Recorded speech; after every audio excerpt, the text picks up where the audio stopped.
So the other thing I want to share with you here is always, I believe, that small is beautiful. And this financial crisis, it's a disaster to big companies. This war in 21st century, I think in last century, it's big is better. You have a big, factory, big amount, and, everything's big, is good. This century, in the 21st century, I always believe small is beautiful because it's not how fast your machine is. It's not how many equipments you have. It is how quickly you can change yourself to meet the market.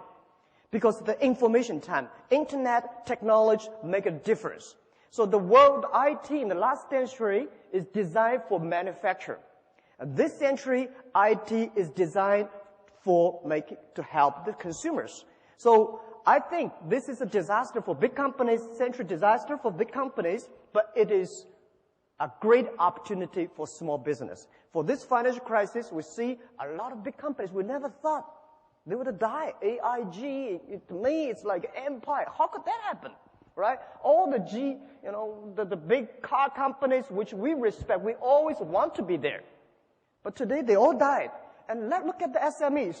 We still feel painful, but we are happy in our heart because we still survive. And we heard so many stories about big companies giving trouble. And I see the society, the government paid too much attention to these big troublemakers. They are the troublemakers. And we give them enough support. Let them die. It's the time for them to die because they make troubles. Every big company, they have a different disaster, different problems. But all the SMEs have the same problems. They need understanding and support. This world is not fair. I know, so that's why I want to encouraging everyone, all the SMEs here. I'm an SME. I have 8 kids.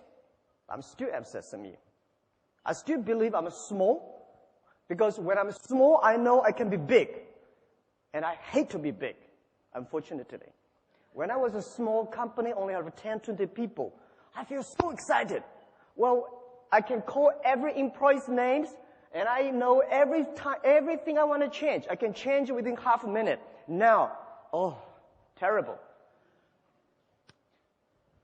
When I was 20 years old, my friend said, your company is not big enough. If you are big, you're like a big boss. You're easy, right? You can control your time. Now my time is not controlled by myself. My time is controlled by all the meetings and secretaries and KPI, shareholders, all the things. It's much tougher than when you are small. So I always believe the first day love is very beautiful. Believe the first day love. When you're small, at least you can have time to go out, to go to cinema with your wife and the kids and enjoy a wonderful view. But when you're big, you always go to board meetings. And also I would to say that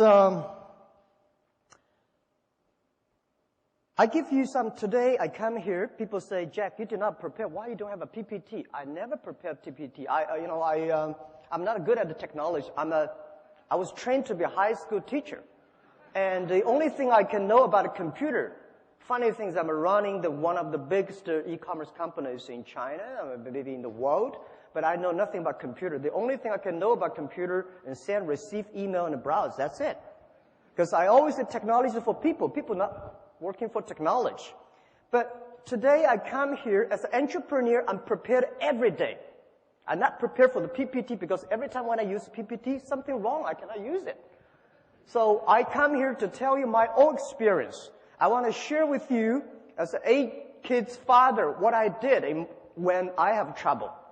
When I have trouble, I always remind me 3 things. Focus on your customer, serve your employees, and learn from your competitors. These are the key issues that I learned. Focus on customer. Everybody today talking about shareholder number 1. I hate that.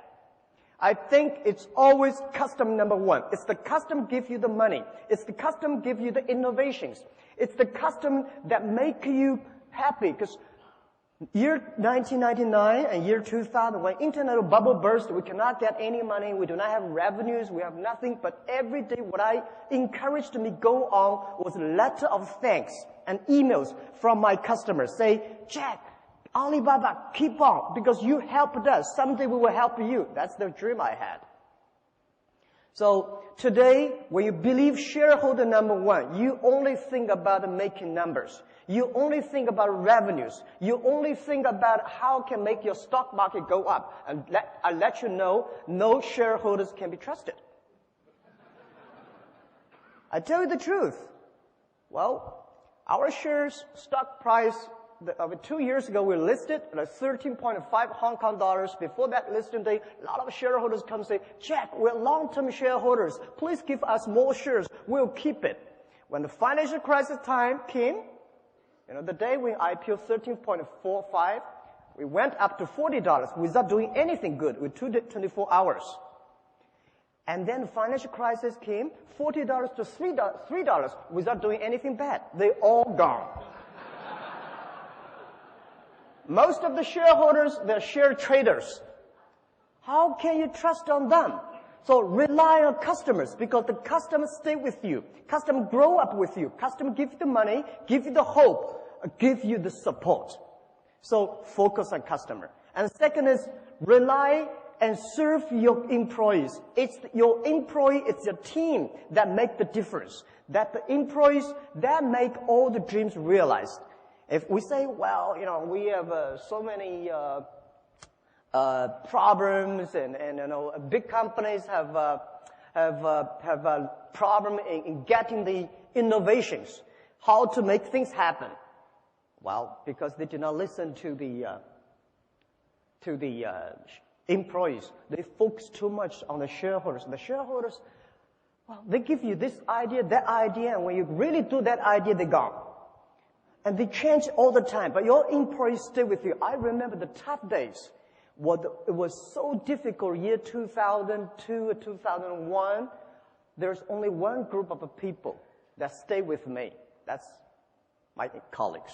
And people say, Jack, you don't have to pay me for 2 years. I will still stay at the company because you respect us, because the customer love us. And I tell you one funny thing. Only when you believe your employees are talents, they are talented people. If you don't believe them, they will never be. My mistake I made when I was year 2000, we raised $5 million US. And that $5 million US, when we have money, we start to make mistakes. I try to hire as many talents as possible. Those talents are MBAs, those talents are vice president of multinational companies, because I believe if you have MBA, you must be good, right? But when I hire these guys, oh my God, it's terrible. These guys came telling you strategy. I only have $5 million. I remember one of the vice president of marketing said, Jack, this is the budget for next year's marketing. I said, what is that? $12 million US. I said, I only have $5 million. He said, I've never done any plan below 10 million. When something wrong, it's always your fault. Because you never know. So try to find the right people, not the best people, all the employees. You try to find.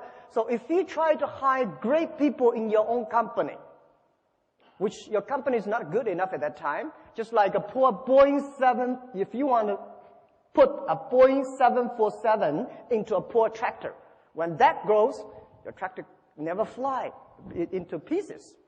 So my suggestion is that look at your employees, develop them. Only when they are developed, your company will be developed.